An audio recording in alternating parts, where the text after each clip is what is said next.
जमहूरियत के लिए बहुत सी मुश्किलात बर्दाश्त की गैर संजीदा अरकान की वजह से पार्लियामेंट की जगहसाई हो रही है।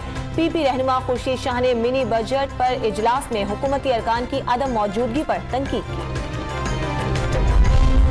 पीपल्स पार्टी ने बल्दियाती इख्तियारात छीन लिए, कराची को हक से महरूम नहीं किया जा सकता। MQM के ज़ेरे एहतमाम कॉन्फ्रेंस से खालिद मकबूल सिद्दीकी और आमिर खान का खिताब, नया बल्दियाती निज़ाम वापस लेने का मुतालबा कर दिया।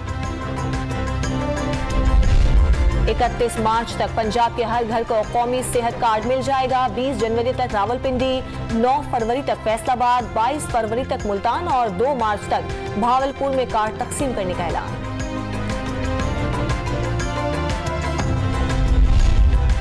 74 साल पहले बिछड़े 2 भाइयों को करतारपुर राहदारी ने मिला दिया। एक भाई भारत, दूसरा फैसलाबाद से पहुंचा। दोनों गले लगकर रोते रहे। और कराची में 11वीं बाराकोटा मशकों के दूसरे रोज ऑयल स्पिल से निमटने का अमली मुजाहिरा, साहिल पर फैले तेल को जदीद आलात की मदद से साफ किया गया।